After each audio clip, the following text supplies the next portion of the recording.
feel it a pleasure to serve thee, and love to obey thy command. Jeff, you have a demonstration you were asked to do tonight. Okay. Okay, now this is one member of the family. Okay, one member if he's alone and doesn't have a family relationship, temptations can break him, and he can go astray, and he can sin, and he won't come with his family to the celestial kingdom. But if there's 8 of us, like in our family, then it's harder to break them. You can't break those. Well, if Jeff can't break them, then we're solid together. What does this demonstration tell us? It tells us we're stronger if we're together. This manual tells you in detail how to run your family evening. Yes. What sort of things mustn't you do? Well, this is a guideline that gives us examples of lessons that we can give to our children, and they're beautifully put together. Each year we have a new one to start with, and they cover special holidays and give lessons concerning Easter, for instance, and Christmas, about the birth of the Savior. And we can follow the manual, or we have the liberty to teach our children what we feel are their needs too, so that we're quite flexible. In addition to the manual, there's this program of the home teachers designated by your bishop who come round once a month? Yes, once a month. They come in 2s. They keep in tune with the feeling of their families, and if there are any problems, then of course they can report this to the bishop. But there's a close feeling between the families and the home teachers. But I don't quite see why a good living Mormon family like yours needs 2 people to come in and check them.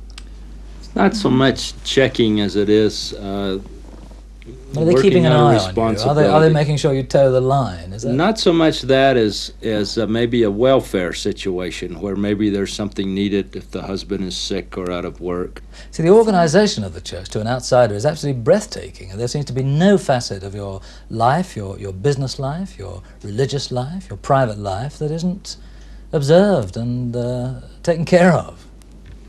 It's a 7-day-a-week religion. It's not just a Sunday religion. We should behave in business and other places as we would on Sunday. Therefore, it's a total commitment and a total way of life. See, your countryman Mark Twain said that the Mormon Church was the most disciplined organization outside the Prussian army. And yet, I don't feel any pressures because the discipline only enhances your own life. You see, it makes it so much easier to live when you feel like you're doing things that are right. I'm doing it for my own good, not because the church tells me. I have the choice. I could smoke and drink if I wanted to, but it's for my own health. So I'm much happier and much healthier not doing that. Is it difficult to keep up what the outside world might regard as a strict regime when you're surrounded by people who Mormons might regard as sinners? The pressures of television and movies and the sex and all of this that's portrayed and the violence. It does worry me as a mother because I don't like to have my children see those things.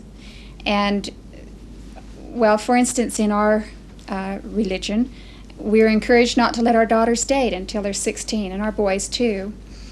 I don't know if you knew that, but Lisa is just about 16, and she will be able to start dating boys when she turns 16. What a relief. And she's looking forward to it, but you see, it gives her something to look forward to. She didn't start as a 12-year-old or 11-year-old. And so this, I think our religion offers us good guidelines, and the pressures of the outside world are tremendous. Every Mormon youth goes out to face such pressures, for he's expected to spend 2 years of his life knocking on doors somewhere in the world, recruiting souls.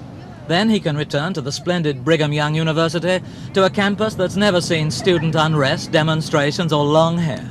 and joined 25,000 students living by a rigid code of honor, which, among other restrictions, permits no promiscuity. So not even scholarships will attract star non-Mormon football players from out of state. I wanted to know what they found the most difficult restriction to observe. Not wearing jeans to campus. That's difficult. Yes. There's something about short hair, isn't there? Is that a problem? This is a fine example right here. It's kind of well, you know, we are different people, and we kind of stand out. But we have certain standards we live by, and it just kind of sets us apart from the rest of the people in the world.